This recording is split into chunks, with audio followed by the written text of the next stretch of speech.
பெரியவா சரணம். பெரியவா வானொலியின் மாலை நிகழ்ச்சிகள் ஆரம்பமாகின்றன.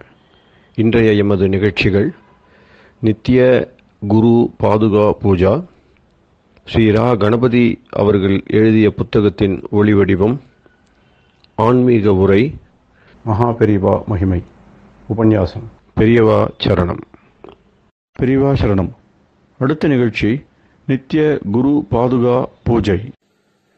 शुक्लाम्भरधरं विष्णुं शशिवर्णं चतुर्भुजं प्रसन्नवदनं ध्यायेत् सर्वविघ्नोपशान्तये। ममोपात्त समस्त दुरितक्षयद्वार श्री परमेश्वर प्रीत्यर्थं गुरुप्रसाद सिद्ध्यर्थं गुरुप्रीत्यर्थं गुरुपादपूजाम् अद्य करिष्ये।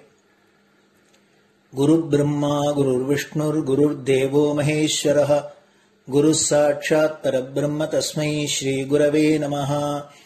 अपारकरुणा सिन्धुं ज्ञानदं शान्तरूपिणं श्रीचन्द्रशेखरगुरुं प्रणमामि मुदान्वहम्। सदाशिवसमारम्भां शङ्कराचार्यमध्यमाम् अस्मदाचार्यपर्यन्तां वन्दे गुरुपरम्पराम्. எல்லோரும் குருவ பெரிவாள தியானம் பண்ணிண்டு அர்ச்சனை பண்ணுவோம். அஷ்டோத்திரம். பெரியவா அஷ்டோத்திரம் பல அஷ்டோத்திரங்கள் இருக்கு. அதுல எளிமையா சுலபமா எது இருக்கோ அதை நான் இப்ப சொல்றேன். எல்லோரும் இதை கேட்டுண்டே திருப்பி சொல்ல முடிஞ்சுபா சொல்லி சொல்லி பெரிவாளுக்கு பாதத்துல ஒவ்வொரு புஷ்பத்தை அர்ச்சனை பண்ணலாம். ओम श्री कांची कामकोटि पीठाधीश्वराय नमः। श्रीमत् चंद्रशेखरेन्द्र सरस्वती गुरुभ्यो नमः। संन्यासाश्रम शिखराय नमः। काषाय दंडधारिणे नमः।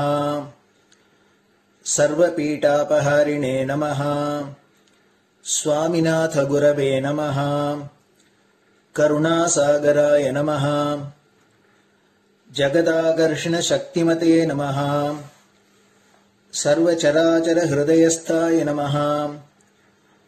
ओम भक्त परिपालक श्रेष्ठाय नमः। धर्म परिपालकाय नमः। श्री जयेन्द्र सरस्वत्याचार्याय नमः। श्री विजयेन्द्र सरस्वती पूजिताय नमः। शिवशक्ति स्वरूपाय नमः। भक्ताभीष्ट प्रदायकाय नमः। ब्रह्मण्य पोषकाय नमः। ब्रह्म विष्णु शिवैक्य स्वरूपाय नमः। कांची क्षेत्रवासाय नमः। कैलाश शिखरवासाय नमः। स्वधर्म परिपोषकाय नमः। चातुर्वर्ण संरक्षकाय नमः। लोकरक्षण संकल्पाय नमः। ओम ब्रह्मनिष्ठापराय नमः। सर्वपापहराय नमः। धर्मरक्षक संतुष्टाय नमः। भक्तार्पितधन स्वीकर्त्रे नमः। सर्वोपनिषत् सारज्ञाय नमः। सर्वशास्त्रगम्याय नमः। सर्वलोक पितामहाय नमः। भक्ताभीष्ट प्रदायकाय नमः। ब्रह्मण्य पोषकाय नमः। नानाविध पुष्पार्चितपदाय नमः। रुद्राक्ष क्रीडधारिणे नमः। भस्मोद्धूलित विग्रहाय नमः। सर्वज्ञाय नमः। सर्वचराचर व्यापकाय नमः। अनेक शिष्य परिपालकाय नमः। मनश्चाञ्चल्य निवर्तकाय नमः। अभयहस्ताय नमः। भयापहाय नमः। यज्ञपुरुषाय नमः। यज्ञानुष्ठान रुचिप्रदाय नमः। यज्ञसम्पन्नाय नमः। यज्ञसहायकाय नमः। यज्ञफलदाय नमः। यज्ञप्रियाय नमः। उपमानरहिताय नमः। स्फटिक तुलसी रुद्राक्ष हारधारिणे नमः। चातुर्वर्ण समदृष्टये नमः। ऋग्यजुस्साम अथर्वणादि चतुर्वेद संरक्षकाय नमः।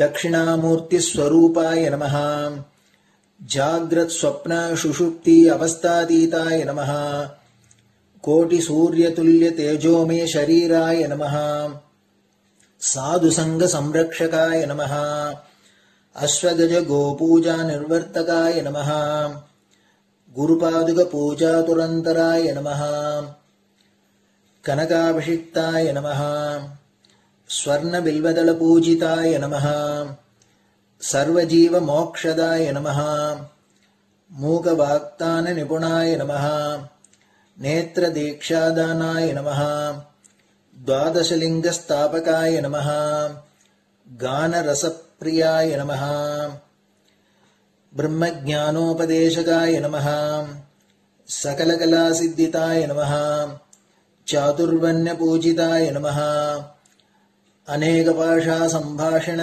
कोविताय नमः अष्टसिद्धिप्रदायकाय नमः ओम श्री शारदामठ सुस्थिताय नमः नित्यान्नदान सुप्रीताय नमः प्रार्थना मात्र सुलभाय नमः पादयात्रा प्रियाय नमः नानाविध मतपंडिताय नमः श्रुति स्मृति पुराणज्ञाय नमः देव यक्ष किन्नर किंपुरुष पूज्याय नमः श्रवणानंदकर कीर्तये नमः दर्शनानंदाय नमः अद्वैतानंद भरिताय नमः अव्याच करुणामूर्तये नमः शैव वैष्णवादि मान्याय नमः श्री शंकराचार्याय नमः दंड कमंडलूहस्ताय नमः वीणा मृदंग सकलवाद्य नाथस्वरूपाय नमः रामकथा रसिकाय नमः वेद वेदांग आगमादि सकलकला सतस्प्रवर्तकाय नमः हृदय गुहाशयाय नमः शतरुद्रीय वर्णितस्वरूपाय नमः केदारेश्वरनाथाय नमः अविद्यानाशकाय नमः निष्काम कर्मोपदेशकाय नमः लघुभक्ति मार्गोपदेशकाय नमः लिंगस्वरूपाय नमः सालग्राम सूक्ष्मस्वरूपाय नमः कालड्यां शंकर कीर्तिस्तंभ निर्माणकर्त्रे नमः जितेन्द्रियाय नमः शरणागत वत्सलाय नमः श्रीशैल शिखरवासाय नमः डमरुकनाद विनोदाय नमः वृषभारूढ़ाय नमः दुर्मद नाशकाय नमः आभिचारिक दोषहर्त्रे नमः मिताहाराय नमः मृत्युविमोचक शक्त्याय नमः श्री चक्रार्चन तत्पराय नमः दासानुग्रह कारकाय नमः अनुराधा नक्षत्र जाताय नमः सर्वलोकख्यातशीलाय नमः वेंकटेश्वर चरण पद्म षट्पदाय नमः श्री महात्रिपुर सुंदरी समेत श्री चंद्रमौलीश्वर पूजा प्रियाय नमः श्रीमच्चंद्रशेखरेन्द्र सरस्वती सद्गुरु परब्रह्मणे नमः गुरुभ्यो नमः परमगुरुभ्यो नमः परमेष्टिगुरुभ्यो नमः परात्परगुरुभ्यो नमः गुरुपरम्पराभ्यां नमः गुरुपादुकाभ्यां नमो नमः அடுத்தது ஊதுபத்தி இருந்தா அதை காமிச்சு தூபம், நெய் தீபம் இருந்தா காமிச்சு அதை நெய் தீபம் தீபம் காமிச்சுட்டு நெய்வேத்தியம் வெத்தலைப்பாக்கு பழம் இதுலேருந்து ஆரம்பிச்சு அவளுக்கு எது சௌரியமோ அதுபடி நைவேத்தியம் பண்ணலாம். அதுக்கு அடுத்தது கற்பூர ஹாரத்தி பண்ணி எல்லோரும் பிரதட்சிண நமஸ்காரம் பண்ணி பெரியவாள்கிட்ட பிரார்த்தனை பண்ணிண்டு எல்லோரும் க்ஷேமமா இருக்கணும், லோகம் பரம மங்களமா சௌக்கியமா இருக்கணும், எல்லோரும் வியாதி வெக்க இல்லாத ஆயுராரோக்கிய ஐஸ்வர்யத்தோட சாந்தம் அமைதியோட ஞான வைராக்கியத்தோட எல்லோரும் நல்லவர்களாயிருந்து நன்மையை அடையணும்னு பிரார்த்தனை பண்ணி இந்த பூஜையை தினம் செய்யலாம். குரு பிரம்மா குரு விஷ்ணுர் குரு தேவோ மகேஸ்வரः गुरुः साक्षात् परब्रह्म तस्मै श्रीगुरवे नमः। अपारकरुणा सिन्धुम् ज्ञानदम् शान्तरूपिणम् श्रीचन्द्रशेखरगुरुम् प्रणमामि मुदान्वहम्। सदाशिवसमारम्भाम् शङ्कराचार्यमध्यमाम् अस्मदाचार्यपर्यन्ताम् वन्दे गुरुपरम्पराम्. குரு பாதபூஜை நிறைவடைஞ்சது. பெரியவா சரணம். பெரியவா சரணம். பெரியவா வானொலியில் நேயர்கள் அடுத்து கேட்க இருப்பது ஸ்ரீ ரா கணபதி அவர்கள் எழுதிய புத்தகத்தின் ஒளி வடிவம். அளிப்பவர் ஸ்ரீமதி உமா சங்கர் அவர்கள்.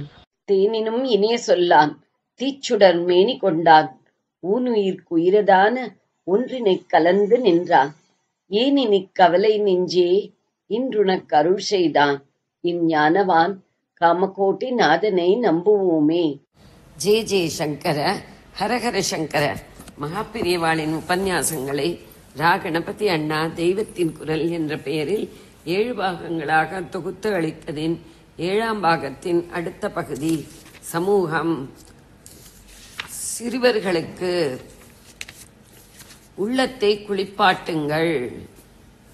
படிப்பில் போட்டி. ஒன்றே ஒன்றில்தான் போட்டி இருக்க வேண்டும். அந்த பையன் இவ்வளவு நிறைய மார்க் வாங்குகிறானே, நாமும் அப்படி வாங்க வேண்டும் என்ற ஆசையுடன் ஊக்கமாக படித்து போட்டி போட வேண்டும். இந்த போட்டியும் பொறாமையாகி போவதற்கு விடக்கூடாது. அறிவாளியாக நல்லவனாக இருப்பதற்கு போட்டி போடலாமே தவிர பொறாமை கூடவே கூடாது. விளையாட்டிலும் அப்படியே. விளையாட்டு உடம்பை பலமாக வைத்துக் கொள்வதற்காகவும் மனம் உற்சாகமாக இருப்பதற்காகவும் நீங்கள் யாவரும் விளையாட வேண்டியது அவசியம். நான் சொல்லாமலே உங்களுக்காகவே விளையாட்டில் இஷ்டமும் ஈடுபாடும் இருக்கத்தான் செய்யும். இங்கேதான் ஜாக்கிரதை தேவை.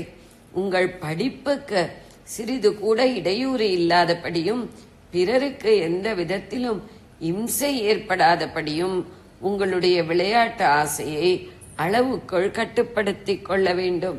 விளையாட்டு என்றால் மற்றவரை ஜெயித்தாக வேண்டும் என்ற ஆர்வமும் விடாமுயற்சியும் ஏற்படவே செய்யும். ஆகையினால் அதில் போட்டியும் தவிர்க்க முடியாத அம்சமாகி விடுகிறது. அதனால் தவறில்லை. ஆனால் இது காரணமாக ஜெயிக்கிறவர்களிடம் பொறாமை எண்ணம் ஏற்பட இடம் தரக்கூடாது. விளையாட்டு போட்டி சண்டையாகவும் விரோதமாகவும் ஆகிவிடக்கூடாது. நம்மை ஜெயிக்கிறவனை நமக்கு உதாரணமாக கொண்டு சிநேகம் பாராட்ட வேண்டுமே அன்றி விரோதியாக கருதலாகாது. சிநேகிதம் சகோதரத்துவம். எல்லா மாணவர்களிடமும் சிநேகிதமாயிருப்பதுதான் உள்ளத்தை தூய்மையாக வைத்திருக்கும். பகவானுடைய பெரிய குடும்பத்தில் நாம் அத்தனை பேரும் அவருடைய குழந்தைகள். அதனால் சிநேகிதர்களையும் விட நெருங்கிய உறவான சகோதரர்கள் என்ற உணர்ச்சியை வளர்த்து கொள்ள வேண்டும். அதைப்போல் இன்பம் தருவது எதுவுமில்லை. முன்பின் பிறவிகள், கர்வம் முதலான அழுக்குகள். நாம் போட்டி போடும்படியாக நம்மை விட இன்னொரு மாணவன் படிப்பிலோ விளையாட்டிலோ அதிக தகுதி பெற்றிருப்பது எதனால்? நமக்கெல்லாம் பல பிறவிகள் உண்டு. போன பிறவியில் நம்மை விட நல்லது செய்த பசங்களுக்கு இந்த பிறவியில் பகவான் நம்மை விட சௌகரியங்கள் தந்திருக்கிறார். அவர்களைக் கண்டு பொறாமைப்படலாகாது.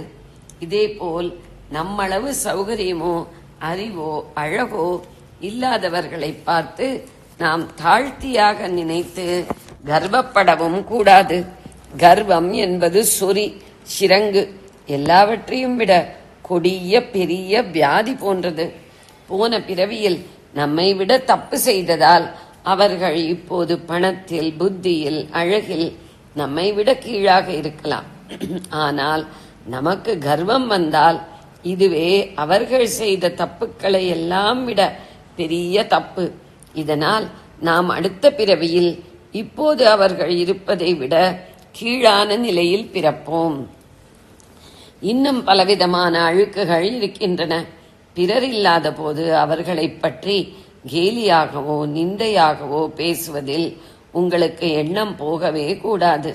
இப்படி பேசுவதில் ஒரு சுவாரஸ்யம் இருக்கிறதே என்பதற்காக இதில் ஈடுபடக்கூடாது. ஒருவனிடம் தப்பு தெரிந்தால் அதை நேரில் நல்லபடியாக, நயமாக, அன்பாக அவனிடமே சொல்ல வேண்டுமே ஒழிய அந்த தப்பை மற்றவர்களிடம் சொல்லி சந்தோஷப்படுவது வெறும் கோழைத்தனம்தான். இப்படி புறங்கூறுகிற போது அங்கே அந்த பையன் இல்லாதிருக்கலாம். ஆனால் எங்கேயும் உள்ள சுவாமி அங்கேயும் இருக்கிறார். என்றைக்கோ ஒரு நாள் அவர் தண்டித்து விடுவார். அதற்கு யாரும் தப்ப முடியாது. அழுக்கு நீக்கிகள், பொய், பயம், பொறாமை, நிந்தனை ஆகிய அழுக்குகளை போக்குகிற சோப்பு, சீயக்காய், அரப்பு, வாசனை பொடி மாதிரி சத்தியம், தைரியம், விட்டு கொடுக்கிற சுபாவம், இன்சொல் ஆகியன இருக்கின்றன. அழுக்கு நீக்கிக்கான நீர் பிரார்த்தனையே. சோப்பு முதலானவை அழுக்கை போக்குகிற பண்டங்களானாலும் அவற்றை அப்படியே நம் மீது வைத்துக் கொண்டிருக்க முடிவதில்லை. இவ்விதம் செய்தால் அந்த வஸ்துக்களே அழுக்கு மாதிரிதான் நம் மீது படுகின்றன. ஆகவே அழுக்கு போக்கும் வஸ்துக்களும் நமக்கு பயனாக வேண்டுமானால் ஜலம்தான் அத்தியாவசியமாக இருக்கிறது. சீயக்காய், சோப்பு முதலியவைகளை ஜலத்துடன் சேர்த்தே தேய்த்துக் கொள்கிறோம். அதற்கப்புறமும் இவையே உடம்பை பிடித்து கொண்டு அழுக்காகி விடாமல் நிறைய நீரை கொட்டி கொண்டு குளிக்கிறோம். இப்படியே நம் மன அழுக்கை போக்குகிற நல்ல குணங்கள் பல இருந்தாலும் கூட வேறொரு ஜலம் இல்லாவிட்டால் இந்த நல்ல குணங்கள் மாத்திரம் நமக்கு மன தூய்மையை கொடுக்க மாட்டா. அந்த ஜலம்தான் தெய்வ பக்தி. எல்லா அழுக்குகளும் நீங்குவதற்கு கங்கா ஸ்நானமாக இருப்பது சுவாமியிடம் செய்கிற பிரார்த்தனைதான். சின்ன வயசிலிருந்தே தினமும் 5 நிமிஷங்களாவது தனிமையில் உட்கார்ந்து சுவாமியையே நினைக்க வேண்டும். 5இல் விளையாதது 50இல் விளையாது. எனவே இப்போதே இந்த நல்ல பழக்கத்தை ஆரம்பித்து விட வேண்டும். முதலில் நமக்கு நேராக எல்லா நன்மைகளும் செய்து வருகிறார் தாய் தந்தையரையும் ஆசிரியரையும் மனத்தில் நினைத்து வணங்க வேண்டும். பிறகு உலகம் முழுவதற்கும் எறும்பிலிருந்து நம் அப்பா தாத்தா உள்பட எல்லாருக்கும் தாயும் தந்தையுமாக இருக்கிற சுவாமியை நினைக்க வேண்டும். ஒரு நாள் குளித்தால் போதாதது போலவே தினம் தினமும் மன அழுக்கு புதிதாக சேருமாதலால் அன்றன்றும் பிரார்த்தனை செய்து மனத்தை கழுவ வேண்டும். இறைவனின் அன்பும் தர்ம ஒழுங்குப்பாடும். சூரிய மண்டலம் எத்தனை பெரிது! அதைவிட பெரிய நட்சத்திர மண்டலங்கள் எத்தனையோ இருக்கின்றனவாம். இத்தனையையும் செய்த சுவாமி எவ்வளவு பெரியவராக இருக்க வேண்டும்! அத்தனை பெரியவர் குழந்தைகளான நம் பிரார்த்தனையையும் கேட்கிறார். புழு பூச்சியிலிருந்து எல்லாவற்றுக்கும் இந்த உலகத்தில் அதற்கு தேவைப்படுகிற ஆகாரத்தை அவர் தான் வைத்திருக்கிறார். அப்படியானால் அவர் ஹிருதயத்தில் எத்தனை அன்பு இருக்க வேண்டும்! அன்பு இருப்பது மட்டுமல்ல, நாம் ஒழுங்கில்லாமல் தப்பும் தவறுமாக காரியம் செய்வது போலவா அவர் செய்கிறார்? அவரை ஏன் என்று கேட்டு கண்டிப்பதற்கு அவருக்கு மேல் எவரும் இல்லாவிட்டாலும் அவர் எத்தனை ஒழுங்கோடு தினமும் இந்த பூமியை ஒரு முறை சுழலவிட்டு பகலையும் இரவையும் படைக்கிறார். இதேபோல் இந்த பூமி சரியாக ஒரு வருஷத்தில் சூரியனை சுற்றி வரச் செய்து பலவிதமான பருவங்களை உண்டாக்குகிறார். ஒவ்வொன்றும் இப்படித்தான் இருக்க வேண்டும் என்று ஒழுங்கு செய்திருக்கிறார். நாமும் அவரை போல் மனசில் அன்பாக இருக்க வேண்டும், காரியத்தில் ஒழுங்காக இருக்க வேண்டும். இந்த ஒழுங்குக்குத்தான் தர்மம், அறம் என்று பெயர்.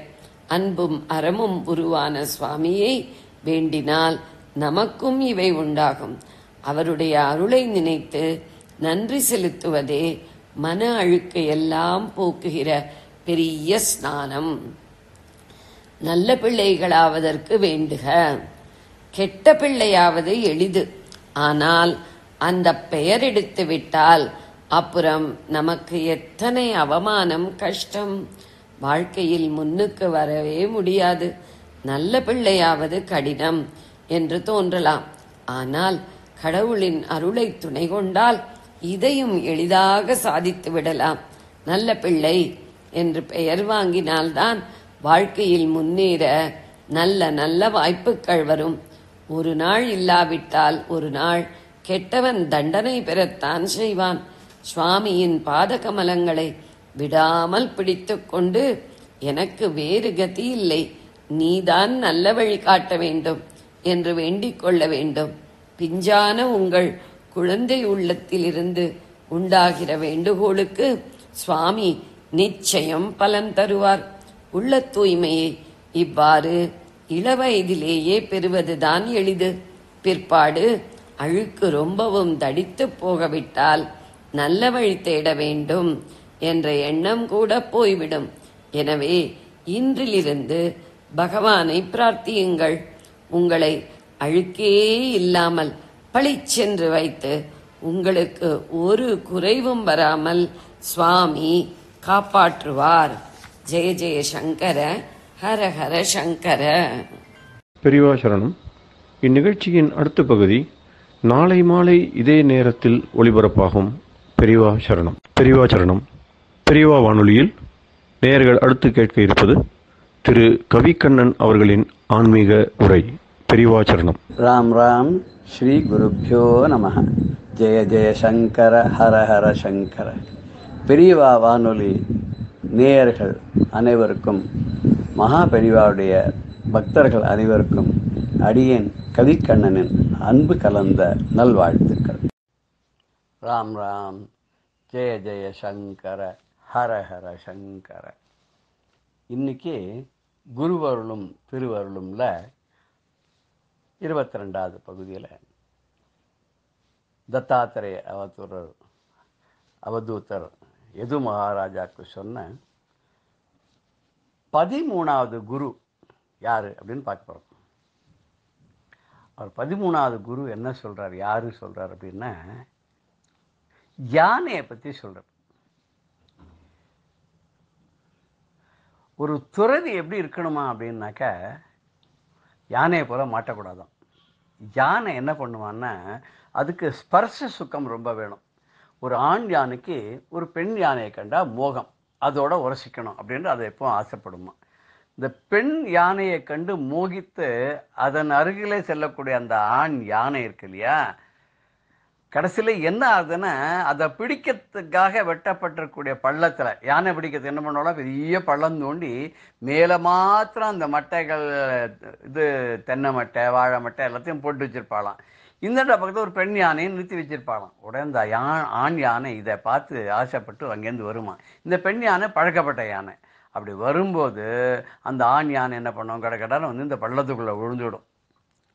இப்படி ஒரு காலத்தில் யமனாக மாறக்கூடிய பெண் அழகு, அந்த வசீகரிக்கக்கூடிய பெண்கள் இருக்காளே, அவ பின்னாடி செல்லக்கூடாது யோகிகள். யோகிகள் வந்து எப்படி பெண் யானையின் உறவுக்கு ஆசைப்பட்டு அதுகிட்ட போகக்கூடிய ஆண் யானை, அதே பெண் யானையிடம் மோகம் கொண்ட மற்றொரு யானையால் கூட சில சமயத்தில் காட்டில் பலசானான ஆண் யானையால் கூட அழிக்கப்படுகிறது. அதனால் எப்படி யானையை பிடிக்கிறதுக்கு அந்த பெண் யானையை வச்சு மோகம் காமிச்சு அதுக்கு அந்த ஒரு ஸ்பர்ச சுகத்துக்காக அந்த யானை ஆசைப்பட்டு வந்து இந்த பள்ளத்தில் விழுந்து மாட்டிக்கிறதோ, அது மாதிரி ஒரு யோகியானவன் எப்பொழுதும் மாறக்கூடாது. ஞானிகள் பெண்களிடம் மயங்கக்கூடாது அப்படின்னு சொல்றார். இவர் வந்து நம்மளை மாதிரி இல்லறத்தில் இருக்கிற வாழ்க்கையில் சம்சாரிகளுக்கெல்லாம் சொல்லலை. யோகிகள், ஞானிகள், அப்புறம் வந்து சுவாமிகள், அவர்களுக்கெல்லாம் வந்து சன்னியாசிகளுக்கெல்லாம் இதை பற்றி சொல்கிறார். அதுக்கப்புறம் அடுத்த குரு யாருன்னாக்க, தேன் எடுக்கிறவன். இந்த தேன் எடுக்கிறதுக்குன்னு ஒரு கூட்டம் இருப்பா போட்டிருக்கு அந்த காலத்தில். அவெல்லாம் வேடுவர்களுடைய வம்சத்தில் சேர்ந்தவளாக இருப்பா. அந்த தேன் எடுக்கிறவன் என்ன பண்ணுவான்னா, ரொம்ப கஷ்டப்பட்டு தேன் எடுப்பான். அவனுக்கு தெரியும் முதல்லையே, என்ன இந்த தேன் எடுத்து அவன் சாப்பிட மாட்டான். ஏன்னா எவ்வளவுக்கு எவ்வளோ தேன் எடுத்து எவ்வளோக்கு எவ்வளோ விற்கிறோமோ அவ்வளோக்கு எவ்வளோ நிறைய பணம் கிடைக்கும். அவனுக்கு வேண்டியது வந்து இதனால் சம்பாதிக்கணுங்கிறது தான். அதனால் என்ன பண்ணுவான், இந்த தேன் தான் அனுபவிப்பதற்காக இல்லை, மற்றவருடைய உபயோகத்துக்கு தான் முழுக்க நன்னா தெரிஞ்சுட்டு இப்போ ரொம்ப கஷ்டப்பட்டு அந்த தேனை சேர்ப்பான். எப்படி அங்கே போவான், அந்த தேனி வந்து கொட்டும், அத்தனையும் மீறி அந்த தேனெல்லாம் சேகரித்து எடுத்துன்னு வருவான். எடுத்துகிட்டு வந்து என்ன பண்ணுவான், மற்ற வாழ்க்கை விற்றுருவான். அதே போல் தான் இந்த சம்சாரிகள்லாம் என்ன பண்ணுறான்னா நிறைய பணத்தை சேர்த்து வைப்பான்.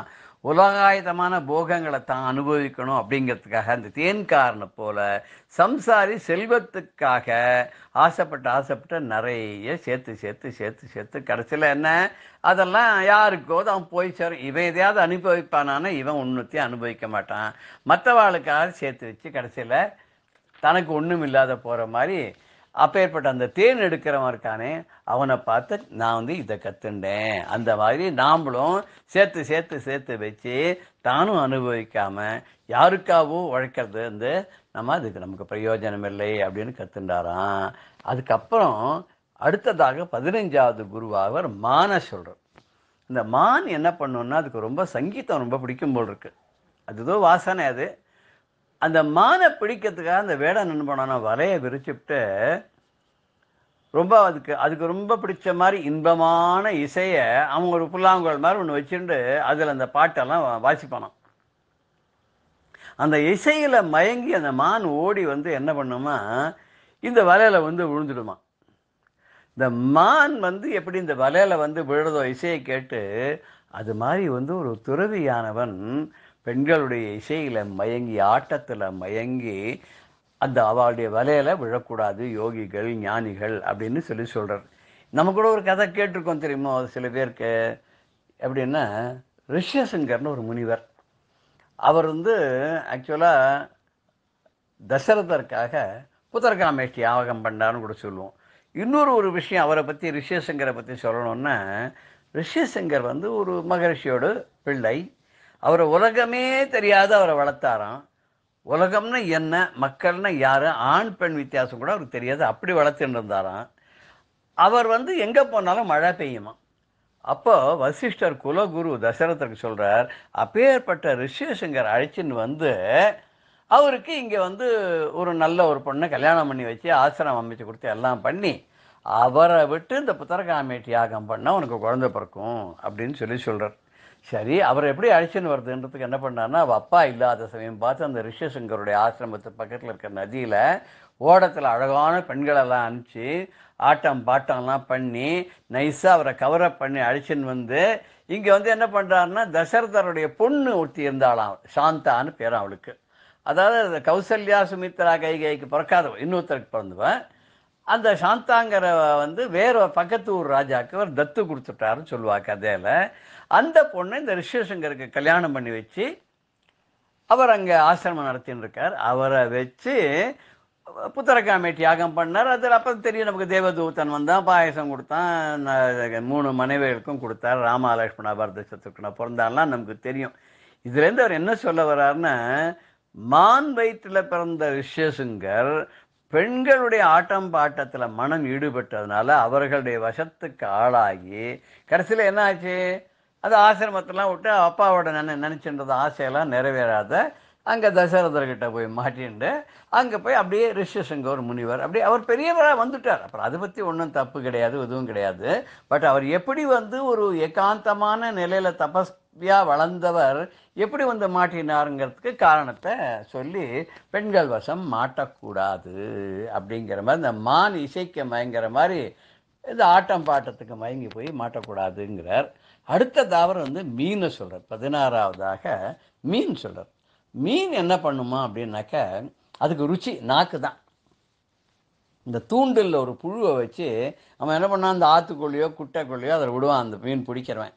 இது அந்த உள்ளுக்குள்ள அந்த மீன் தூண்டில் இருக்கிற அந்த புழுவை பார்த்து அந்த மீன் என்ன பண்ணால் ஆசைப்பட்டு அதை சாப்பிடணும்னு வரும். அதை சாப்பிடணும்னு வந்துட்டு என்ன ஆகும்னா, அந்த புழுவை பிடிக்க போகும்போது அதில் இருக்கிற முள்ளில் இதனுடைய வாய் மாட்டின்னுடும். ஆட்டினொன்று துடிக்கும். துடித்த உடனே என்ன தப்பிச்சுக்கிறதுக்காக அப்போ அந்த மீன் பிடிக்கிறான், அதை வெளியில் இழுத்துடுவான். அப்போ என்னாச்சு, முடிஞ்சு போச்சு, கதை முடிஞ்சு போச்சு. தூண்டில் முள்ளில் சொருகி வைக்கப்பட்ட இந்த சுவையான உணவுக்கு ஆசைப்பட்டு அதில் சிக்கிண்டு உயிரை விடுற மீனை போல நம்ம புத்தி இழந்த மனிதன் வந்து சுவையான பொருள்களுக்கு மயங்கி நாக்குக்கு அடிமையாகி இந்த மரணத்தை தானாவே சென்று அடைகிறானே. அப்படி பண்ணக்கூடாது. விவேகமுள்ள மனிதன் என்ன பண்ணுவான்னா ஆகாரத்தை கட்டுப்படுத்தி மற்ற இந்திரியங்களெல்லாம் ஜெயிக்கிறானா. நாக்கை வென்றாலே போருமா, நாவை அடக்கினாலே போருமா. நாவடக்கம் பண்ணோம்னா 2 விதத்துக்கு சொல்றது. ஒன்று ருச்சிகரமான பொருள் தான், அதாவது சொல்லுவா எல்லாம் வாய்க்கு ருச்சியாக இருக்கிறதெல்லாம் வயிற்றுக்கு வேதனை தருவா. அது மாதிரி ரொம்ப சுவையாக இருக்குன்னு சொல்லி அள்ளி சாப்பிடக்கூடாது. எதுவுமே மிதமாக ஹிதமாக உண்ணுன்னு சொல்லுவா இல்லையா. அதனால் நாக்கு வந்து ஒரு சுவை நுகர் புலன் மட்டும்தான், அது கட்டுக்கு வரதில்லை. நாம தான் அதை கட்டுப்படுத்தணும். அந்த நாவை கட்டுப்படுத்திட்டோம்னா அந்த ஆசையை நம்ம வந்து குறைச்சிட்டோம்னு சொன்னால் எல்லா இந்திரியங்களும் அடக்கிடலாம். ஆனால் அந்த நாக்கு அடக்கிறது ரொம்ப கஷ்டம். அந்த நாக்கு அடக்காத வரையும் மற்ற புலன்களை நம்ம வெல்ல முடியாது. அப்படிங்கிறதுனால நாக்கை கட்டுப்படுத்தி விட்டாலே மற்ற இந்திரியங்கள் தானாக கட்டுப்படும் அப்படிங்கிற ஒரு விஷயத்த இங்கே ரொம்ப அழகாக நம்ம தத்தாத்திரேய அவதூதர் யது மகாராஜாக்கு சொல்றார். அடுத்த குரு யாருன்னா இது வந்து 17வது குரு. 17வது குரு ரொம்ப வேடிக்கையான குரு. யாருன்னா பிங்களை அப்படின்னு ஒருத்தி. இந்த பிங்களைங்கிற ஒரு தாசி, அந்த காலத்தில் வேசின்னு சொல்லுவாள். அவள் தினம்னா ரொம்ப அழகாக ட்ரெஸ் பண்ணிட்டு ஆண்களை மயக்கிற மாதிரி சாயங்காலம் ஆனால் வாசலில் வந்து நின்றுட்டுருப்பாள். அங்கே வெளியூர்லேருந்து வரவா போகிறவா அந்த மாதிரி சில பேர்லாம் வந்து பெண்கள் மீது நாட்டம் கொண்டவர்கள், ஆசை கொண்டவர்கள், மோகம் கொண்டவர்கள். அவெல்லாம் என்ன பண்ணுவான்னா இவளை தேடி போவாள். அதில் அவள் நிறைய பணம் கொடுப்பாள். யார் நிறைய பணம் கொடுக்குறாளோ அவளை ரொம்ப ஆசை வச்சு இருப்பாள். ஒரு நாளைக்கு என்ன ஆகுதுன்னு அவள் வந்து வாசலில் நிற்கிறா, யாருமே வரல. ரொம்ப நேரம் நின்று காத்துருந்து பார்க்குறா, எல்லாம் இவளை தாண்டி போகிறாளே தவிர யாருமே இவகிட்ட வரல. அப்போ அவளுக்கு தோணுறது, ஒருவேளை நம்மளை விட அழகான யாரோ ஒருத்தர், இளமையான ஒருத்தர் கிடச்சிட்டா போல் இருக்கு, அதனால தான் எல்லாரும் அந்த பக்கம் போயிடுறா, நம்மக்கிட்ட வரமாட்டேங்கிறா அப்படின்னு உள்ளே போய் கண்ணாடியில் பார்த்துக்கிறான்னு நினைக்கிறேன். பார்த்தா அப்போ தான் அவளுக்கு நிற முடியெல்லாம் வந்து விட்டதெல்லாம் தெரியுது. இந்த காலத்தில் மாதிரி அந்த காலத்தில் அந்த நிறையெல்லாம் போக்கிக்கிறதுக்கு அந்த மையல் சாயம்லாம் வச்சுருக்காள், அதெல்லாம் இல்லை போல் இருக்கு. அவள் அங்கே போய் பார்த்த உடனே தனக்கு முதுமை வந்துட்டுருக்கு, முகத்தில் சுருக்கங்கள்லாம் வந்துட்டுருக்குதுன்னு அவளுக்கு புரியுறது. ஆஹாஹா, இந்த உடலுக்கு ஒரு அழகும் ஒரு சோபையும் ஒரு வசீகரமும் இருக்கிற வரைக்கும் தான் இவாளெல்லாம் நம்மளை வந்து அணுகி வருவா. அவளுடைய மோகத்தை தணிக்கிறதுக்காக நம்மளை உபயோகப்படுத்திப்பா. ஒரு ஸ்டேஜுக்கு அப்புறம் நம்மளை விட ரொம்ப அழகான யாராவத்தர் கிடச்சிட்டா அவள் விட்டுட்டு போயிடுவா. இந்த சரீரமும் அழிந்து போயிடும். ஒரு காலத்துக்கு அப்புறம் இந்த சரீரம் உபயோகப்படாது. சீரியத்தை சரீரகான்னு சொல்கிற மாதிரி அழிந்து போகக்கூடியது சரீரங்கிறதுனால இந்த உடலும் அழியக்கூடிய உலகம். இத்தனை நாளாக நான் வந்து கடவுளை மறந்து இந்த கெட்ட தொழிலில் ஈடுபட்டு என்னை அழித்து கொண்டு விட்டேனே, உள்ளுக்குள்ளே இருக்கிற பரமாத்மாவை நான் ரியலைஸ் பண்ணவே இல்லையே, எவ்வளோ பெரிய இகழ்ச்சிக்குரியான இந்த தொழிலை நான் பண்ணிட்டு என் உடலையும் உள்ளத்தையும் வீணாக்கி விட்டேனே. இந்த இதில் வந்து ஒரு நாள் அழிந்து போக போகிறதுன்னு தெரிந்தும் நான் வந்து இந்த உடலுக்கு நான் வந்து போஷாக்கு பண்ணி இவ்வளோ இதுவாக வச்சுட்டு இருந்தேனே. இப்போ கடைசியில் தீய ஒழுக்கங்கள் எனக்கு வந்து என்ன வைராகியத்தை எனக்கு இப்போ கொடுத்துருக்கு. எனக்கு ஒரு நாள் யமன் தூக்கி கொண்டு போகக்கூடிய இந்த உயிரானது அதற்கு பின் இந்த உடலை எரித்து விடுவார்களே, அப்பேற்பட்ட ஒரு நிலைக்கு போகக்கூடிய இந்த உடலுக்கு போய் நான் வந்து அழியக்கூடிய உடலுக்கு இவ்வளவு நான் வந்து எல்லாம் போஷாக்கெல்லாம் பண்ணி எல்லாம் பண்ணேன்னு ஏதோ பகவான் இறக்கப்பட்டு எனக்கு நல்ல புத்தியை கொடுத்து இன்றைக்கி நான் நல்லா ஆக்கியிருக்கான். பிராரத்த கர்மத்தினால எனக்கு இது வரைக்கும் நடந்ததெல்லாம் நான் மறந்து இனிமேல் திருப்தி அடைந்து உள்ளூர ஆத்மாவிலேயே ரமித்து கொண்டு நான் இருப்பேன் அப்படின்னு சொல்லிட்டு அந்த பெண்களை தன்னுடைய ஆண் ஆசையை துறந்து நிம்மதியாக போய் படுத்து கொண்டாலாம். அன்றிலிருந்து அவள் எந்த துக்கமும் இல்லாமல் பெரிய விருப்பமும் இல்லாமல் ஒரு யோகியை போல வாழ்ந்தாள். நானும் அதே மாதிரி உண்மையை புரிந்து கொண்டு அவள் மூலமாக அழியக்கூடிய இந்த உடலை போஷிக்காமல் என்றும் அழியாத பரமாத்மாவில் லயித்து நானும் அந்த பரமாத்ம நிலையை அடைய வேண்டும் என்பதாக நான் புரிந்து கொண்டேன் அப்படின்னு சொல்லிட்டு யோகீஸ்வரர் யார் நம்ம தத்தாத்திரேயர் அவதூதர் யது மகாராஜாவுக்கு விளக்காமல் இந்த குருவை பற்றி சொல்கிறார். மேற்கொண்டு நம்ம அடுத்த வாரத்தில் தொடர்ந்து பார்க்கலாம். ஜெய ஜெய சங்கர ஹர ஹர சங்கர. ஸ்ரீ குருப்யோ நம. ராம் ராம். பெரியவா சரணம். இந்நிகழ்ச்சியின் அடுத்த பகுதி நாளை மாலை இதே நேரத்தில் ஒளிபரப்பாகும். பெரியவா சரணம். பெரியவா சரணம். அடுத்த நிகழ்ச்சி மகா பெரியவா மகிமை உபன்யாசம். வழங்குபவர் பிரம்மஸ்ரீ கணேச சர்மா அவர்கள். அபார கருணா சிந்தும் ஞானதம் சாந்தரூபிணம் ஸ்ரீ சந்திரசேகரகுரும் பிரணமாமி முதான்வகம்.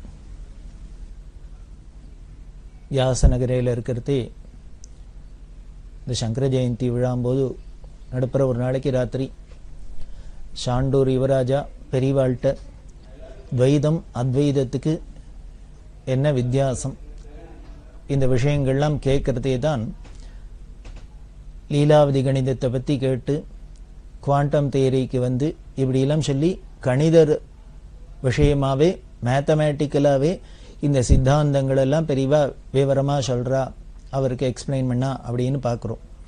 அப்படி பண்ணிகிட்டே வரத்தே அவர் கேட்டாரே துவைதம் அத்வைதம் அப்படின்னு இருக்கு, துவைதம்னா என்ன அத்வைதம்னா என்ன, இதுக்கு அதுக்கு என்ன வித்தியாசம் அப்படிலாம் கேட்டா இல்லையா, அதை பெரியவா ரொம்ப அழகாக விவரிக்கிறா. ஏதோ சாண்டூர் மகாராஜாவுக்கு தான் விவரிச்சா அப்படின்னு இல்லை, அதுக்கு முன்னாலே இப்போ திருப்பி சொல்லியிருக்கா. அதுக்கு முன்னாலேயே பெரியவா அவளோட உபன்யாசங்களில் இதை ரொம்ப விவரமாக சொல்லியிருக்கா. நீங்கள் தெய்வத்தின் குரல் எடுத்து பார்த்தீங்கன்னா புஸ்தகத்தில் ரொம்ப விவரமாக இருக்கும். அதுவும் முதல் வால்யூமில் இந்த கணித ரூபத்திலேயே அதை ரொம்ப அழகாக எக்ஸ்பிளைன் பண்ணியிருக்கா. அது என்ன அப்படின்னா தலைப்பே அப்படிதான் இருக்கும், துவைதம் டிவைடட் பை பௌத்தம் ஈக்குவல் டு அத்வைதம்.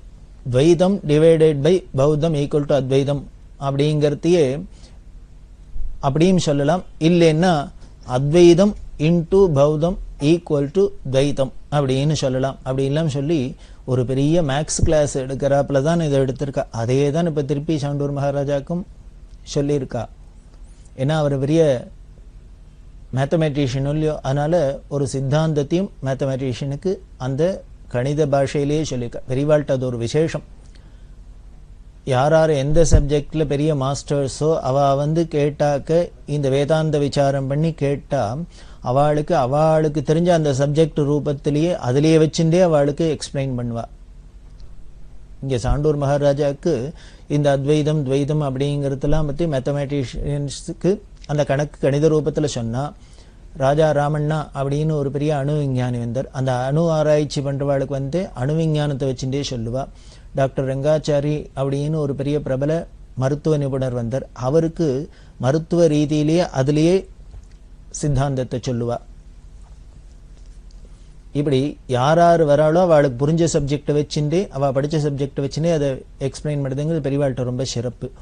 அப்படி சொல்கிறதே துவைதம்னா என்ன அத்வைதம்னா என்ன அப்படின்னா, துவைதம் ரெண்டு அப்படின்னு அர்த்தம், அத்வைதம் அப்படின்னா ரெண்டு இல்லைன்னு அர்த்தம்.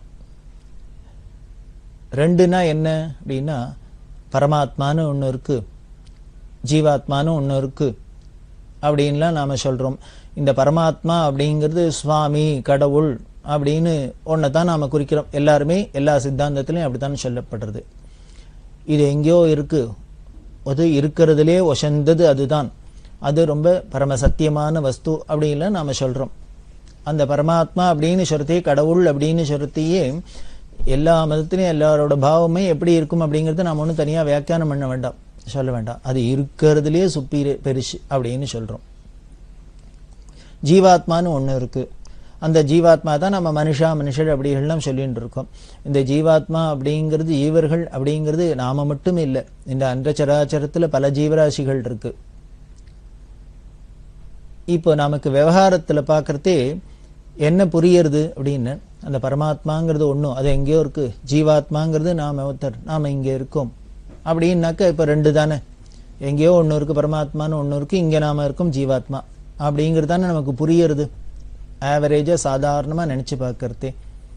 ஆனால் வேதாந்தம் என்ன சொல்றது அப்படின்னா, அப்பா இப்படி பார்க்கறதுக்கு அது எங்கேயோ இருக்கிறாப்புல இருக்கு, நீ இங்கே இருக்கிறாப்புல இருக்கு, அது வேற இது வேற மாதிரி இருக்கு, ஆனால் வாஸ்தவத்தில் அப்படி இல்லைப்பா, இப்படி ரெண்டு இல்லை ஒன்று தான் அப்படின்னு சொல்றது. சொன்னால் நமக்கு ஒன்றே சந்தேகம் வந்துடும், என்ன சார் நாங்கள் நிதர்சனமாக பார்க்குறோம், அது வேற நான் வேறேன்னு தெரியுது அப்படின்னா அப்புறம் இல்லைன்னு நீங்கள் சாதிச்சேன்னா எப்படி அப்படின்னா, அதைத்தான் அத்வைத சாஸ்திரம் முழுக்கலும் விவரிக்கிறது. அது ரெண்டாவது இல்லை அப்படின்னா இப்ப தெரியுறதே அது எப்படி வந்தது அப்படின்னார். அந்த ஒன்று இருக்கே அந்த பரமாத்மாங்கிறது அதுவே தான் இப்படி பலவா தெரியறது, ரெண்டா தெரியுது, நீயா தெரியுது. அங்க ஏதோ பரமாத்மான்னு இருக்குதான், இங்க ஜீவாத்மான்னு நீயாவும் தெரியறது. உனக்குள்ளேயும் அதுதான் இருக்கு. இப்படி உனக்குள்ள மட்டும் இல்லை, இப்படி என்னென்னலாம் பார்க்கறியோ அது அத்தனையாவும் அதுவே தான் இருக்கு, அத்தனைக்குள்ளேயும் அதுதான் இருக்கு அப்படின்னா அது எப்படி சார் முடியும் அப்படின்னு. ஒன்னே இப்படி பலவா தெரிய முடியும் அப்படின்னர். அப்படி தெரிகிற சக்திக்கு பேர் தான்ப்பா, அதை அப்படி பலவா காமிக்கிற அந்த சக்திக்கு பேர் தான் மாயான்னு பேரு, மாயா சக்தின்னு பேரு. இந்த மாயையினால தான் இந்த பரமாத்மாங்கிற ஒன்னும் ஏகம் இப்படி அநேகமா தெரியறது. மாணிக்கவாசகர் சொல்றார், ஏகன் அநேகன் இறைவனடி போற்றி அப்படின்னு சொல்றார். அதுக்கு காரணம் இந்த மாயாசக்தி தான் அப்படிங்கிற. சரி, அப்போ இந்த மாயாசக்தின்னு ஒண்ணு இருக்கோ இல்லையோ, அந்த மாயாசக்தின்னு ஒண்ணு இருந்துன்னு தானே அந்த பரமாத்மாவை இப்படி பலவா காமிக்கிறது. அப்போ ரெண்டுன்னு ஒத்துக்கலாம் இல்லையோ?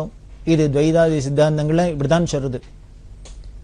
அந்த பரமாத்மாவை பலவா காமிக்கிறது இந்த சக்தி அப்படின்னா, இந்த மாயை காமிக்கிறதுன்னா அப்போ இந்த மாயைன்னு காமிக்கிற ஒரு சக்தியும் இருக்கு, அந்த பரமாத்மா இருக்குன்னு தானே ஆறுது அப்படின்னா. ஆனால் அத்வைதத்தில் என்ன சொல்றதுன்னா, இந்த மாயைங்கிற ஒரு சக்தி அந்த ஒன்னா இருக்கிற பரமாத்மா பலவா காமிச்சா கூட அந்த மாயை எங்க இருக்குன்னு அந்த பரமாத்மாவை சார்ந்துதான் இருக்கு. அது அதோட சக்தியாவே தான் இருக்கு. இந்த மாயைங்கிறது தனியா இண்டிபெண்டா இல்ல. இண்டிபெண்டா இருந்து அது தனியா இருந்ததுன்னா இப்ப ரெண்டுன்னு ஒத்துக்கலாம். ஆனால் அந்த மாயைங்கிறதும் எதோட சேர்ந்து இருக்கு அப்படின்னர், இந்த பரமாத்மாவே சார்ந்து இருக்கிறதுனாலே ரெண்டு இல்லை அப்படின்னு அத்வைதம் ஸ்தாபிதம் பண்றது. இதுக்கு பல உதாரணங்கள்லாம் சொல்றது, என்னெல்லாமோ சொல்றது, சொல்லி அதுக்கு பெரிய விவரம் சொல்லப்படுறது. அதுக்கு ஒரு உதாரணம் பெரியவா சொல்றா, ஒரே ஆளு தான் இப்படி பலவா இருக்க முடியுமா, பலவா தெரியறதா அப்படின்னார். அதாவது இப்ப சினிமால பார்த்தீங்கன்னா ஒரு நடிகர் தான், அவர் என்ன பண்றாருன்னா பல வேஷம் போட்டுன்னு நடிக்கிறார். அப்படி நடிச்சா கூட பல வேஷத்துல இப்ப பாக்குறவாளுக்கு தான் இவர் பல வேஷத்துல இருக்கார் அப்படின்னு, இந்த கேரக்டர்ல இருக்காருன்னு தெரியுமே வழிய அந்த நடிகருக்கு தெரியாதோ நாம ஒருத்தர் தான் இப்படி பலவா இருக்கும் அப்படின்னு. அதை எப்படி பலவா காமிச்சதுன்னு, அதுதான் விஷயம். இப்படி ஒரு ஆளையே பல ரோல்ல பலவிதமா இப்படி இத்தனை விஷயமா காமிக்கிறதுக்கு பேர் தான், அது ஏதோ ஒரு கேமராங்கிறோம், ட்ரிக்குங்கிறோம், என்னமோ சொல்றோம். இது ட்ரிக்குன்னு தானே சொல்றோம், மாயான்னு தானே சொல்றோம். நிஜம் இல்லை, நிஜமாவே அப்படி ஆக முடியுமா? ஆயிருக்காது. நாம காமிக்கிறதுல அப்படி தெரியறதே வழிய, அந்த காட்சிக்கு மட்டும்தான் அது சத்தியமே வழிய நிஜத்துல அது சத்தியம் இல்லை. அதைத்தான் அத்வைதம் சொல்றது. இந்த மாயைய வியாவகாரிக சத்தியம் அப்படின்னு சொல்றது. அது அல்டிமேட்டா இருக்கிற அந்த பரமாத்மாவை பாரமார்த்திக சத்தியம் அப்படி எல்லாம் சொல்றது.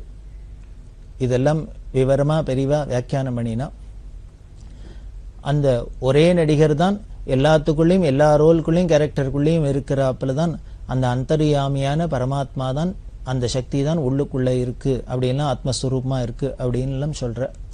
சரி, இதை நடைமுறைக்கு ஒத்து வருமா, இதை நமக்கு எப்படி புரிஞ்சுக்கிறது அப்படின்னு என்னதான் இதை வியாக்கியானம் பண்ணினா கூட நமக்கு மனசு அது ஒத்துக்க மாட்டேங்கிறது. என்னமோ இருக்கிறாப்புல தான், ரெண்டா இருக்கிறாப்புல தான் தெரியறது இல்லையா? அதை எப்படி நாம நன்னா திருடமா நம்புறது, தெரிஞ்சுக்கிறது அப்படின்னு, இந்த மாயையை தாண்டி ஞானத்தை அடையணும். அந்த ஞானம்ங்கிறது ஒரு அனுபவத்துக்கு வரணும், வந்தால்தான் இது புரியும். அது வரைக்கும் இப்படி ஏதோ கொஞ்சம் கொஞ்சம் அரைகுறையா சந்தேகம்தான் இருக்கும். அந்த மாயையை தாண்டி நமக்கு வரணும். சரி, அந்த மாயையை கடக்கணும்னா என்ன பண்றது? மாயையை கடந்தாதான் இந்த ஞானம் அது அனுபவமானாதான் இந்த பரமார்த்திக சத்தியம் புரியும், அத்வைதம்ங்கிறது சத்தியம்ங்கிறது புரியுங்கிறோம். சரி, அந்த மாயையை கடக்க என்ன பண்றது அப்படின்னர், ஆசையை அடக்கணும்.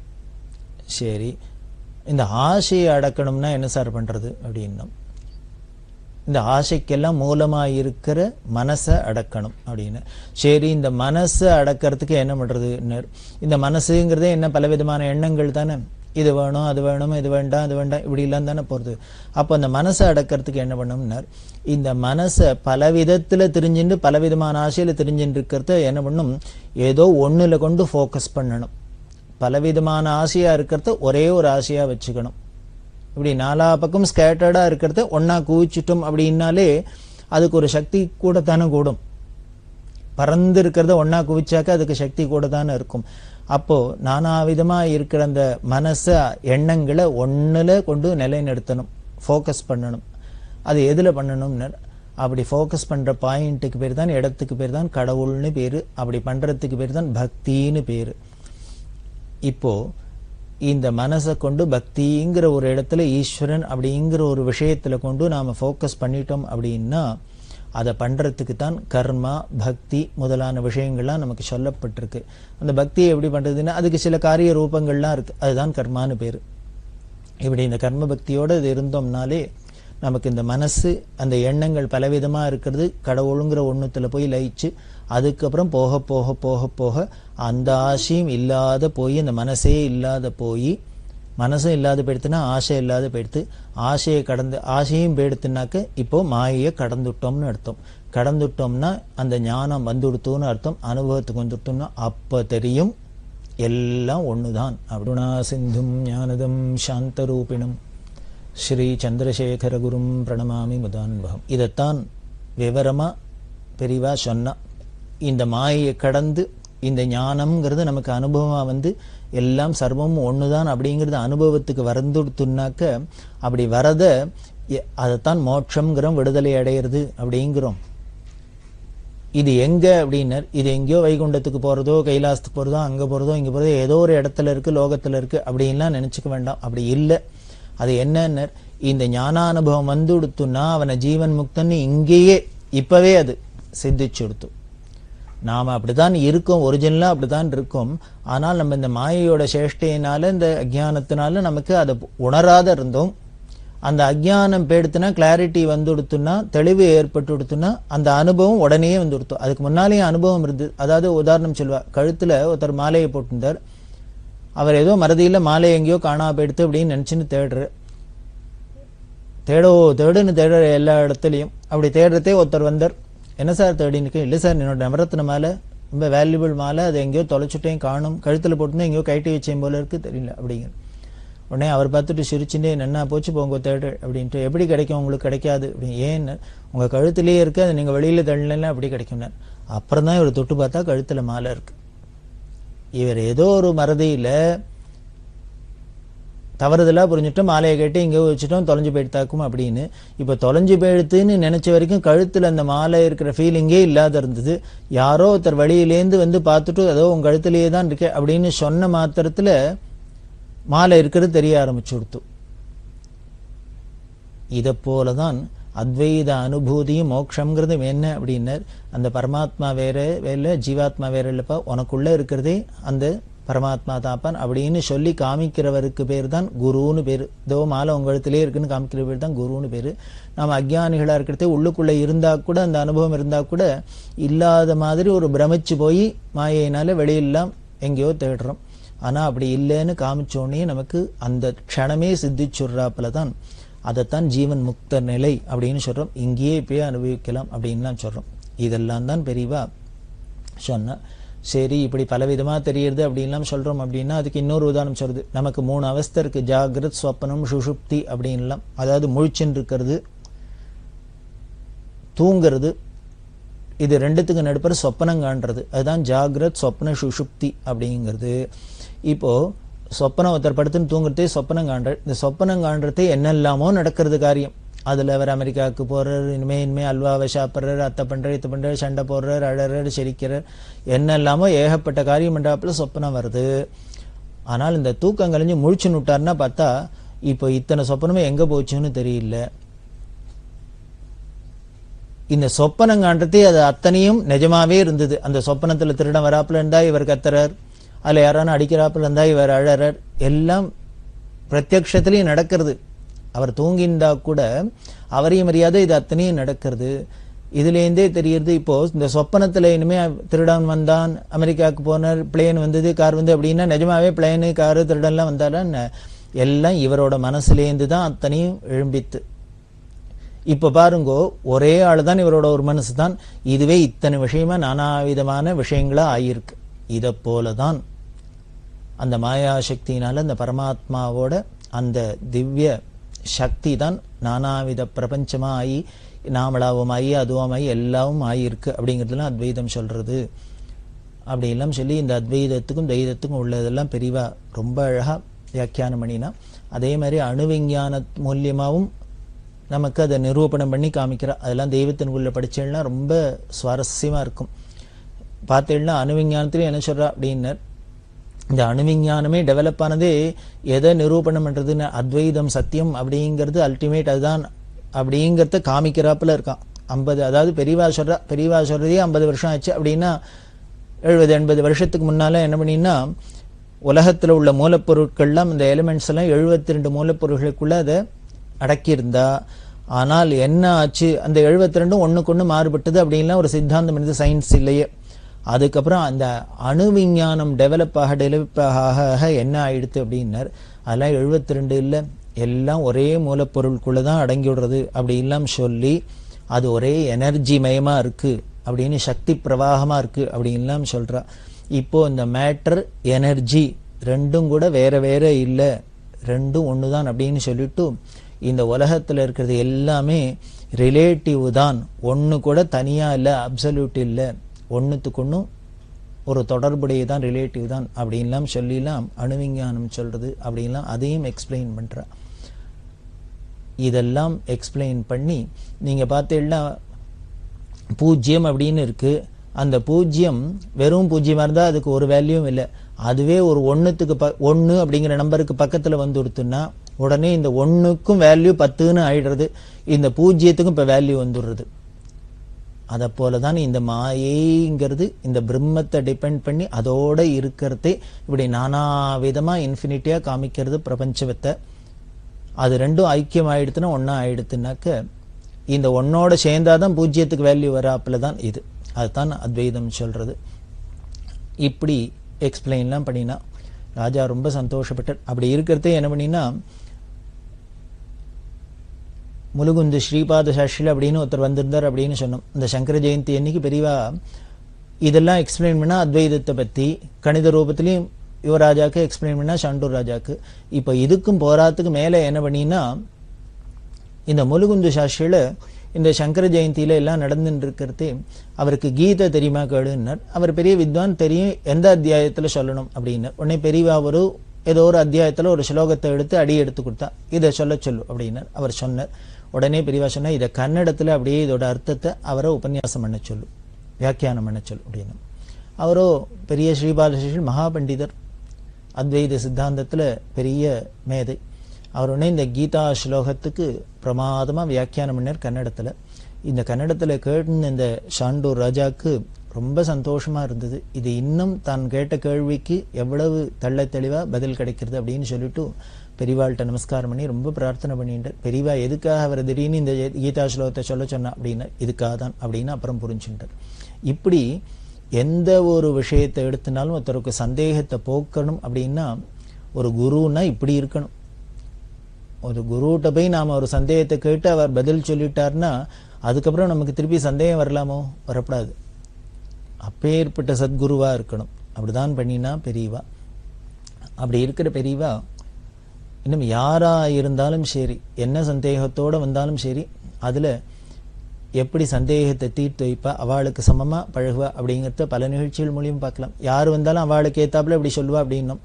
டாக்டர் ரெங்காச்சாரி அப்படின்னு ஒரு பெரிய மகா மேதை, மருத்துவத்துல அப்படி ஒரு கெட்டிக்காரர். அவர் ஒரு தினம் பெரியவாள தரிசனத்துக்கு வந்திருக்கிறதே அவர் சொன்னார், என்னமோ நீங்க வேதாந்தத்துல சொல்ற ஆத்மாங்கிறள், பரமாத்மாங்கிறள், ஜீவாத்மாங்கிறள், அப்படிங்கிற என்னெல்லாமோ சொல்லல். நானும் ஒரு விஞ்ஞானத்துல படிச்சிருக்கேன், மருத்துவ சாஸ்திரத்தை படிச்சிருக்கேன். நானும் பல சரீரத்தை அறுத்து கோத்து ஆப்ரேஷன் பண்ணி எல்லாம் பண்ணி பார்த்துட்டேன். நீங்க சொல்றாப்புல இந்த ஆத்மாவை எங்க இருக்குன்னு தெரியல, அது என்னன்னு தெரியல, எப்படி இருக்குன்னு தெரியல, எங்க இருக்குன்னு தெரியல அப்படின்னு அவர் சந்தேகம் கேட்டு. உடனே பெரியவா சொன்னா, சரி இப்போ நீ பண்ற உன்னோட பேஷண்ட்ல ஆப்ரேஷன் பண்ற அதுல எல்லாமே சக்சஸ் ஆகும்னு சொல்ல முடியாது. சில பேருக்கு காலம் ஆயிடலாம் இல்லையோ, அவ செத்து போயிடுவாளோ இல்லையோ அப்படின்னு. ஆமா அப்படின்னு. அப்படி போனா நீ ஏதானு சர்டிஃபை பண்ணுவியோன்னு. ஆமா, as a டாக்டர் நான் டெத் சர்டிஃபிகேட் கொடுப்பேன் அப்படின்னு. அந்த டெத் சர்டிஃபிகேட்ல என்ன கொடுப்பேன், என்ன எழுதி கொடுப்பேன் அப்படின்னு அவர் பார்த்தார். அவருக்கு என்ன சொல்றதுன்னு புரியல. டெத் சர்டிபிகேட்னா எப்படி கொடுக்கறது? அதனால அவர் என்ன பண்ணார், பெரியவாளுக்கு புரியணுங்கிட்ட செத்து போயிட்டாருன்னு எழுதுவேன் அப்படின்னார். சரி அதான் எப்படின்னு சொல்லுவேன்னார். பிராணம் போயிடுத்துன்னு சொல்லுவேன் அப்படின்னார். எழுதி கொடுப்பேன் அப்படின்னும். ஓ பிராணம் போயிடுத்துன்னு சர்டிஃபை பண்ணுவியாக்கும். ஆமான்னார்.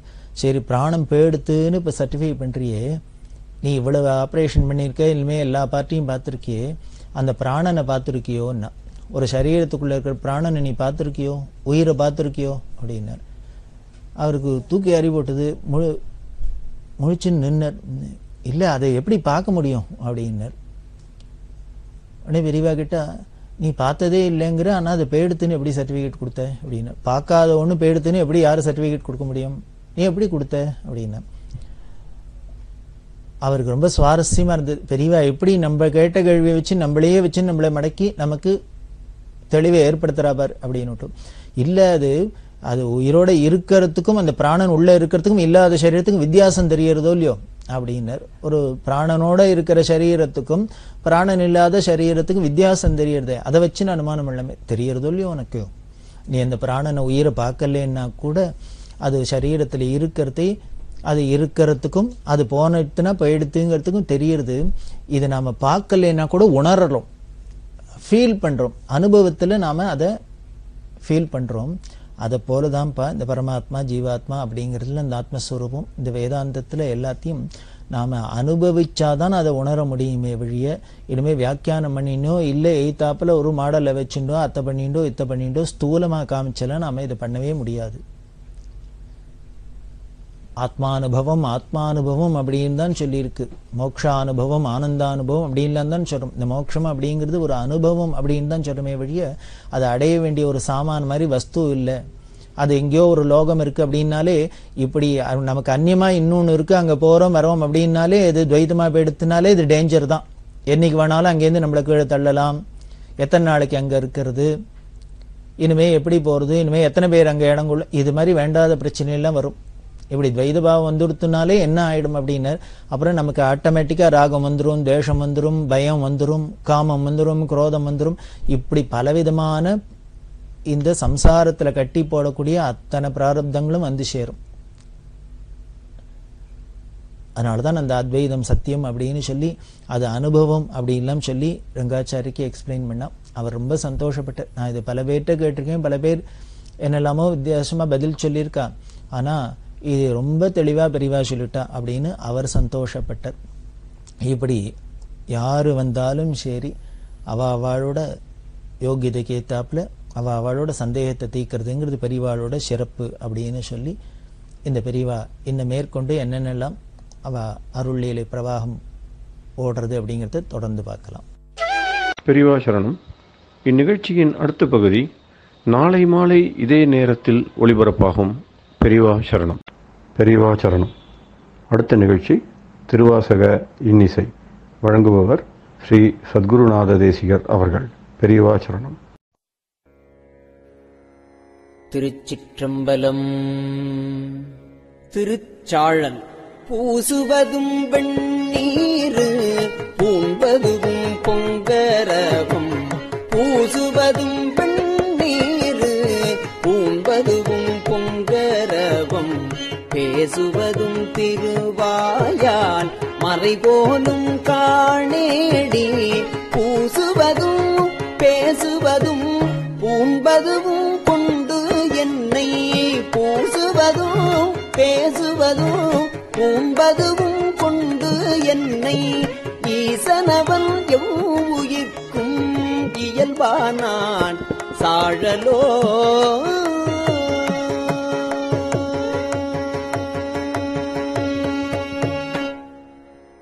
என்னப்பன் எம்பிரான் எல்லார்க்கும் தான் ஈசன், துன்னம் பெய் கோவணமாக் கொள்ளும் அது என்னேடி, மண்ணு கலை துண்ணு பொருள் மறை நான்கே வான் சரடா, தன்னையே கோவணமா சாத்தினன்கான் சாழலோ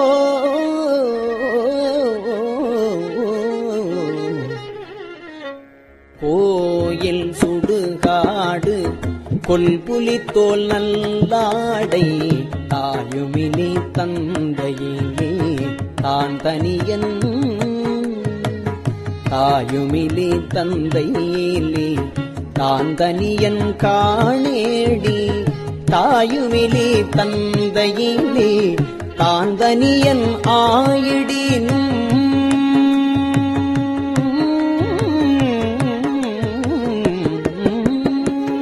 தாயுமிலி தந்தையிலே தான் தனியன் ஆயிடினும் தாயுமிலி தந்தையிலே தாந்தனியன் ஆயிடினும் காயில் உலகனைத்தும் காயில் உலகனைத்தும் கற்பொடிகான் சாழலோ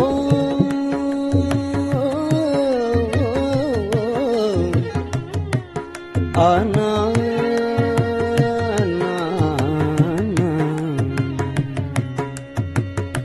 அயனை அனங்கனை அந்தகனை சந்திரனை அயனை அனங்கனை அந்தகனை சந்திரனை பயனங்கள் மாயா படுச்செய்தான் காணேடி பயனங்கள் மாயா படுச்செய்தான் காணேடி நயனங்கள் மூன்றுடைய நாயகனே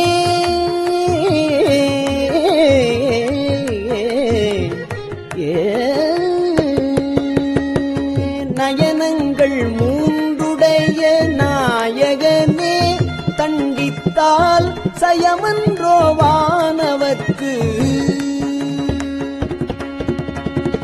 சயமன்றோ வானவர்க்கு தாழ்வுழலாய் சாழலோ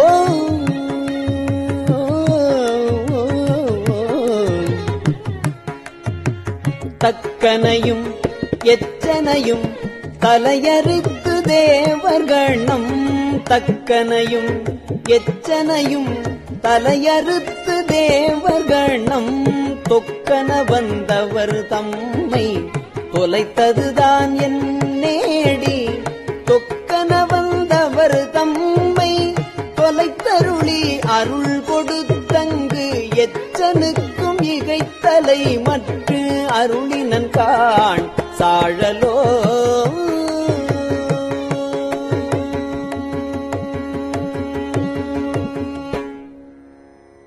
அலரவனும் மாலவனும் அறியாமே அழலுருவாய் நிலமுதற் கீழ் அண்டம் முற நின்றதுதான் என்னேடி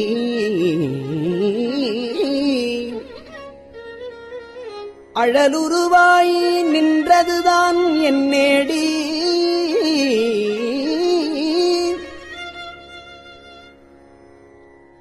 நிலமுதற்கு அண்டம் முற நின்றில நேல் இருவரும் தம்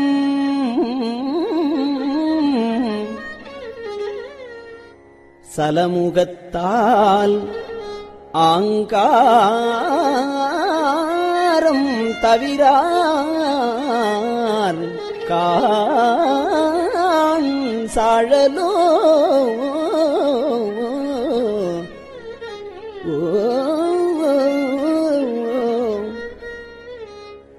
மலை மகளை ஒரு பாகம் வைத்தலுமே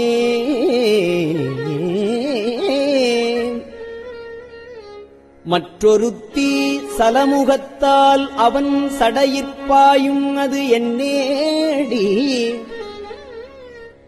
சலமுகத்தால் அவன் சடையிற்பாய்ந்திலேல் தரணி எல்லாம் பிலமுகத்தே புகப்பாய்ந்து பெரும் கேடாம் சலமுகத்தால் அவன் சடையிற் பாய்ந்திலேள்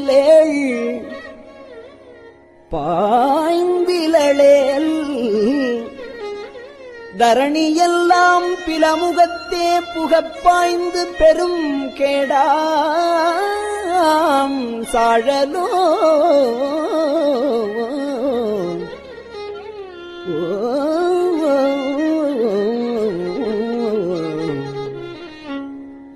கோலாலமாகிக் குறைகடல்வாய் அன்று எழுந்த ஆலாலம் உண்டான் அவன் சதுர்தான் என்னேடி ஆலாலம் உண்டான் அவன் சதுர்தான் என்னேடி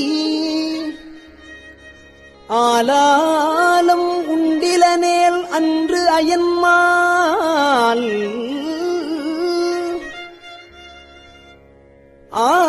ஆலாலம் உண்டிலனேல் அன்று அயன் மால் உள்ளிட்ட மேலாய தேவரெல்லாம் வீடுவர்கான்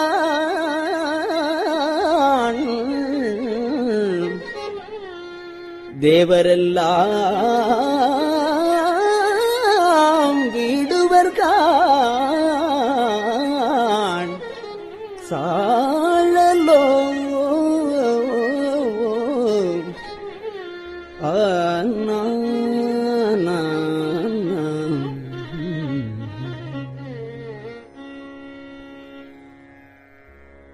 தென்பால் உகந்தாடும் தில்லை சிற்றம்பலவன்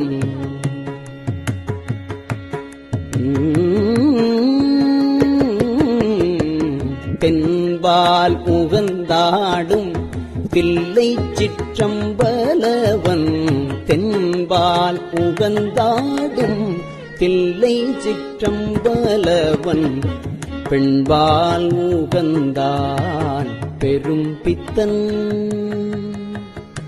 தென்பால் உகந்தாடும் தில்லை சிற்றம்பலவன் பெண்பால் உகந்தான் பெரும் பித்தன் காணேடி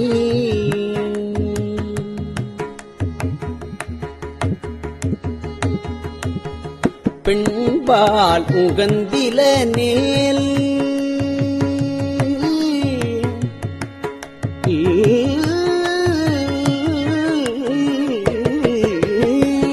பெண்பால் உகந்தில நேல் பேதாயிரு நிலத்தோர் பெண்பால் உகந்தில நேல் பேதாயிரு நிலத்தோர் பின்பாலியோகைதி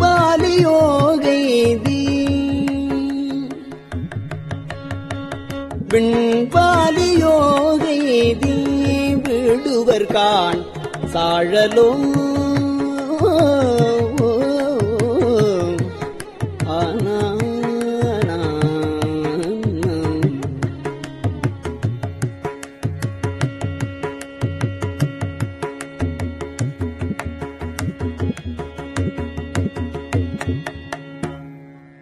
தான் அந்தம் இல்லான் தனை அடைந்த நாயேனை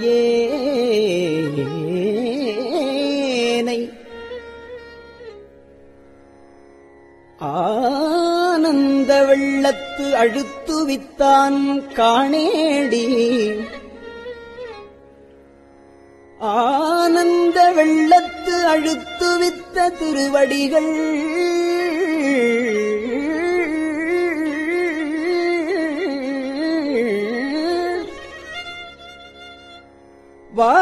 வானுந்து தேவர்கட்கோர் வான்பொருள் காண் சாழலோ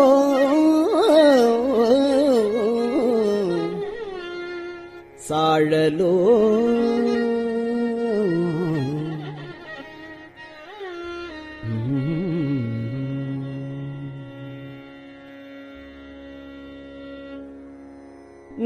நங்காய் இதன்னதவும் நங்காய் இதன்னதவும் நரம்போடு பணிந்து கங்காளம் தோள் மேலே காதலித்தான் காணேடி கங்காளம் ஆமாகேள் காலாந்தரத்து இருவர் தங்காலம் செய்ய தரித்தனன் காண் சாழலோ காணார் புலித்தோல் உடைதலை ஊன் காடுபதி ஆனால் அவனுக்கிங்கு ஆட்படுவார் ஆரேடி ஆனாலும் கேளாய் அயனும் திருமாலும் வானாடர் கோவும் வழியடியார் சாழலோ மலையரையன் பொற்பாவை வாழ்நுதலாள் பெண் திருவை உலகறிய தீவேட்டான் என்னுமது என்னேடி உலகறிய தீவேளாது ஒழிந்தனேல் உலகனைத்தும் கலைநவின்ற பொருள்கள் எல்லாம் கலங்கிடுங்கான் சாழலோ தேன்பூக்க தன்பனை சூழ் தில்லை சிற்றம்பலவன் தான்பூக்கு நட்டம் பயிலுமது என்னேடி தான்பூக்கு நட்டம் பயின்றில நேள் தரணியெல்லாம் ஊன்புக்க வேற்காளி ஊட்டாங்கான் சாழலோ கடதறியும் பரிமாவும் தேரும் உகந்து ஏறாதே இடவம் உகந்து ஏறியவாறு எனக்கரிய இயம்பேடி தடமதில்கள் அவை மூன்றும் தழல் எரித்த அந்நாளில் இடவமதாய் தாங்கினான் திருமால்கான் சாழலோ நன்றாக நால்வர்க்கு நான் மறையின் உட்பொருளை அன்றாலில் கீழிருந்தங்கு அறம் உரைத்தான் காணேடி அன்றாலின் கீழிருந்தங்கு அறம் உரைத்தான் ஆயிடினும் குன்றான் கான் புறமூன்றும் கூட்டோடே சாழலோ அம்பலத்தே ஊத்தாடி அமுது செய்ய பலிதிரியும் நம்பனையும் தேவன் என்று நண்ணுவது என்னேடி நம்பனையும் ஆமாகேள் நான் மறைகள் தாமரியா எம்பெருமான் ஈசா என்று ஏத்தினகான் சாழலோ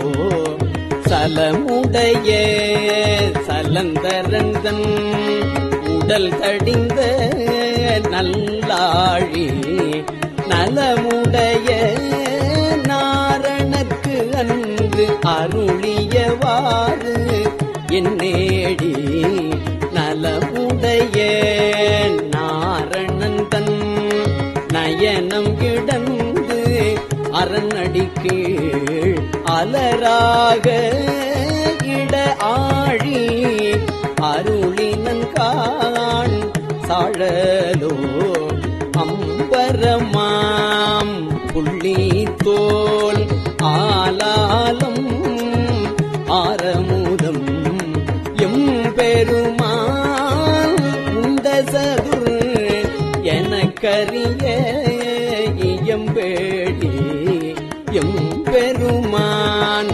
ஏதுடுத்தங்கு ஏதமுது செய்திடினும் தம்பெருமை தானறியா தன்மையன் காண் சாழலோ அருந்தவருக்கு ஆலின் கீழ் அறம் முதலா நான்கனையும் இருந்தவருக்கு அருளும் அது எனக்கரிய இயம்பேடி அருந்தவருக்கு அறமுதல் நான்கு அன்றருளி செய்தில நேல் திருந்தவருக்கு உலகியற்கை தெரியாகான் சாழலோ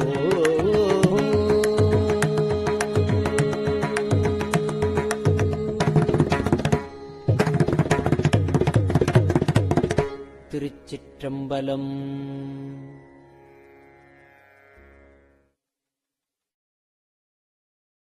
பெரியவா சரணம். இந்நிகழ்ச்சியின் அடுத்த பகுதி நாளை மாலை இதே நேரத்தில் ஒளிபரப்பாகும். பெரியவா சரணம். பெரியவா சரணம். பெரியவா வானொலியின் இன்றைய நிகழ்ச்சிகளின் நிறைவாக திருப்பொன்னூசல் வழங்குபவர் சத்குருநாத தேசிகர் அவர்கள். பெரியவா சரணம். திருச்சிற்றம்பலம். திருப்பொன்னூசல். ஆணோ அலியோ அறிவையோ என்று இருவர் காணா கடவுள் கருணையினால் தேவர்குழாம் நாணாமே உய்ய ஆட்கொண்டு அருளி நஞ்சுதனை ஊனாக உண்டருளும் உத்தரகோசமங்கை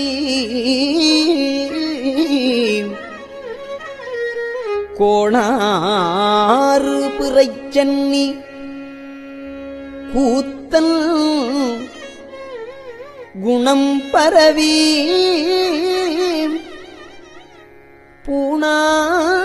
பூணாறு பணமுலையீர் பொன்னூசலாடாமோ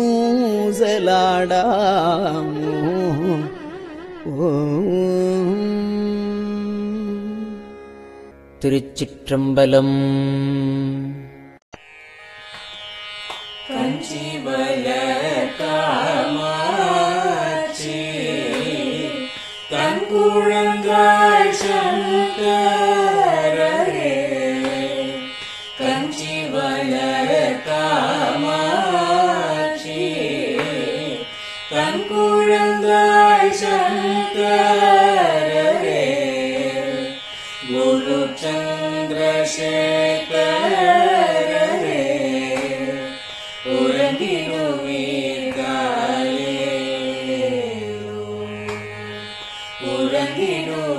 உறங்கிடுவீர்களே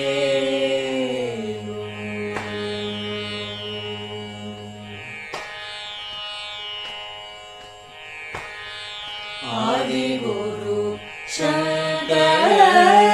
சங்கரராய் அன்றொரு நாள் வந்தவரே அறுபத்து எட்டாகும் ஏகபதி காலே ஏழுலகும் பூப்பவரே காப்பவரே கரப்பவரே எல்லோர்க்கும் அருள்பவரே உறங்கிடுவீர்களே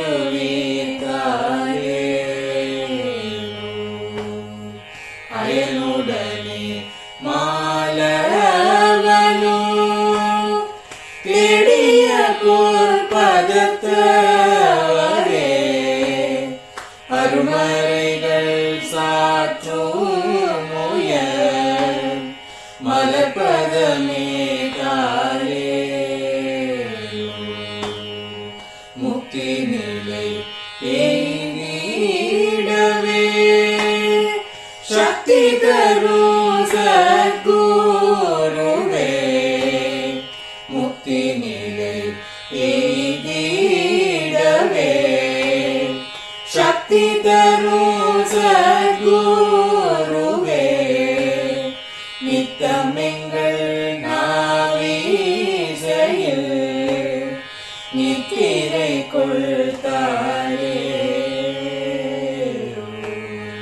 நித்தமெங்கள் நாவீசையில் நித்திரை கொள்தாளே நித்தமெங்கள் நாவீசையில் நித்திரை கொள்தாளே